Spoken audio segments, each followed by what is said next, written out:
Hello and welcome to the next review on Foods Entertainment. Sorry it took a little while to get to this one. I was just really tired last night and worked all day. I'm finally getting down to getting this one done. The final Insidious film should be Insidious: The Last Key. Well, I'm surprised again.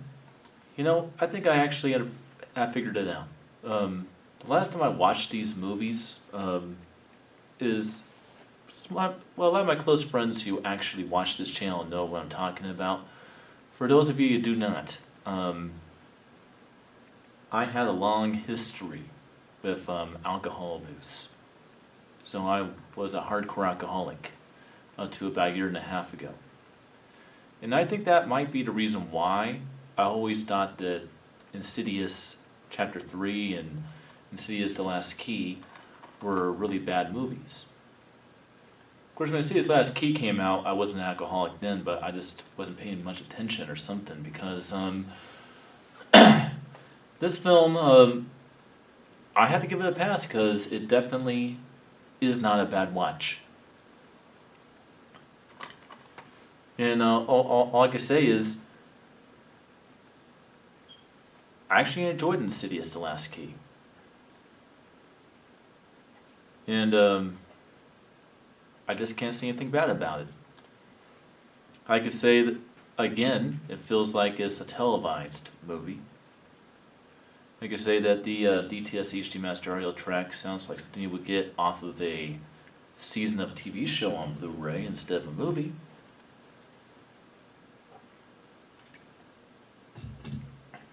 Well, like I said, you can't judge a film because of that.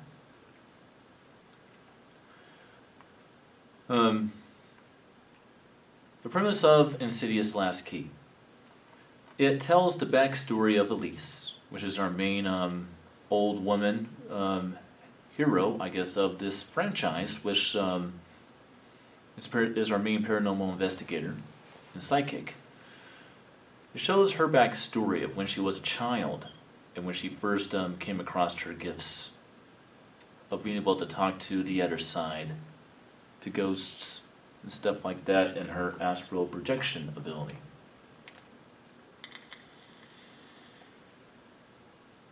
Sorry guys, it's been a long day at work.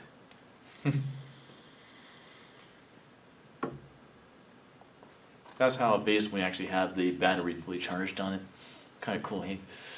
But basically, her father was abusive. Her mom actually died a horrific death in which it appears she hung herself, but a ghost actually forced her to hang herself.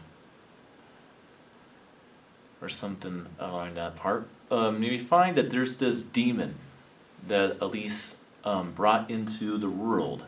He was on a mission to quite literally insert spiritual keys into the souls of his victims and entrap them in a ghost dimension prison in which he traps the souls of people that he has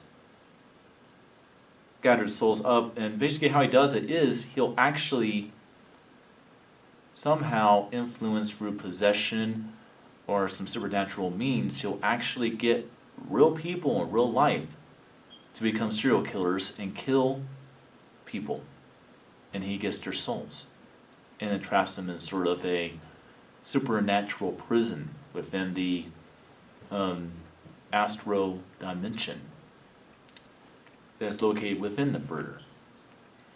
And this evil force, Elise, unexpectedly opened the doorway to it and let it into our world. And years later, she is called by somebody who's in trouble that is actually residing in her childhood home, in her house in New Mexico. So she goes back to her childhood home and discovers too many familiar things.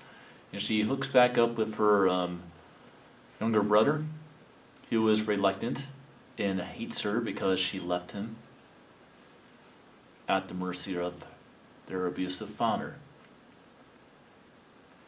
And she finds herself having to come to battle it out with the childhood demon that she unleashed.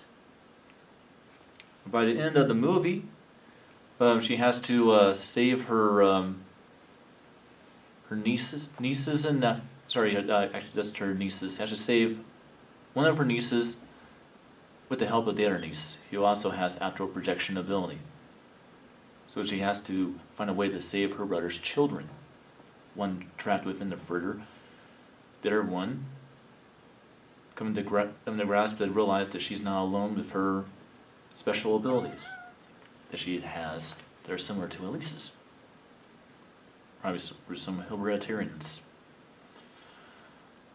And they battle it out with this demon, and miraculously, the light, godly ghost of Elise's mom comes and saves her daughter at the end of the movie. And then all the cell doors are open, and all of the trapped souls finally are freed.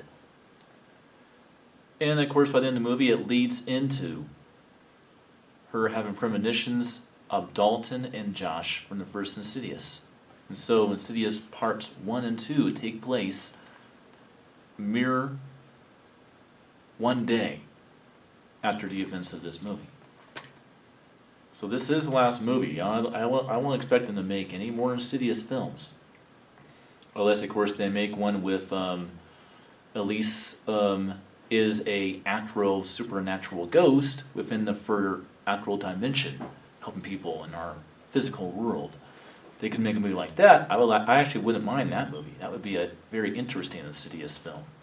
And they kind of play based on that a little bit at the end of Insidious Chapter 2, in which she never really quite understood what she was like looking at when she said, "Oh my God." So they could definitely make that movie. But if they decide just to end it with this is a good way to end it. Because this leads right into the first Insidious. But that's pretty much the premise of the movie. I could say that Lin Shaye has become, with these films, a very recognizable household name. Is a hero in pretty much the horror community when it comes to these movies, because she's kind of the one character that's in every single one of these movies is her, played by Lin Shaye. So it definitely works. Now let's talk about audio and video. This one, I could say, looks less like a TV show and sounds less like a TV show than Insidious Chapter 3, but it still has that televised feel about it. It still kind of feels like a televised movie that you would see on TV. But that said, it probably was just the cameras they were using, because like I said, E1 Stage 6 made this movie as well as the last movie, and it just seems to me that this kind of looks too digital.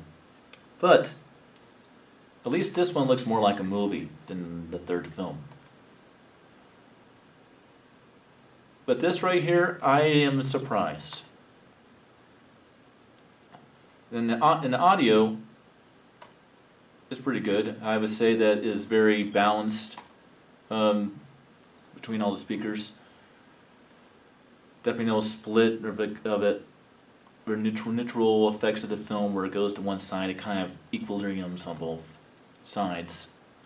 The picture definitely still has a lot of that cool, outer-worldly temperatured look to it, with very little neutrals and warms. But that's something that comes with these films. But at least Part 3 and 4 have a lot less of it than Part 1 and 2. The one that has the most of that type of look is, of course, Part 1. But these films don't look bad. I actually do like the way these films look. But it just seems like they kind of use the type of digital look that you would have with, say, a camera like this. But, I think that was intentional. But either way around, Insidious The Last Key was a pretty good movie. I still think that the first two Insidious films are the best. But Insidious Chapter 3 and Insidious The Last Key, which is this one, definitely did not deserve the hatred that I once had for them, and they did not deserve the hatred that people out there in the movie-loving world give them. Maybe you guys should really pay attention and watch them again with an open mind. You might be surprised about what you actually think. No one's disagreeing with you saying that these movies are not as good as the first two. They're not. But they're not bad movies either. Well, that's my views on Insidious The Last Key. I hope you guys enjoyed the Insidious films. As always, if you like this video, not like this video, if you like Insidious Last Key, if you didn't like Insidious Last Key, let me know below. As always, subscribe if you like. It's very cool. It seems that my subscribers are actually climbing. I'm now to 59. And about halfway through doing all these reviews, which this one would be review 25. Technically it's review 24 because I did an educational video on how to properly configure and set up a theater. So it's technically review 24, but you can count it as review 25 if you want. Since I started doing this, I started out like at 54 subscribers. I'm at 59 now, so it's climbing. I actually find that very cool. So if you'd like to subscribe, let's go ahead and do it. It's all up to you. Check on me from time to time.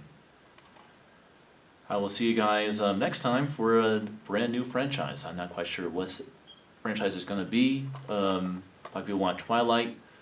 My girlfriend, as well as a few others, want the Saw films. I don't know which ones I'm going to do first. But probably Twilight, then followed by the Saw films. But then maybe the Saw films, then the Twilight films. But I'll see you guys next time for whatever when I do. And we have something special before I do that. Alright, well, see you next time.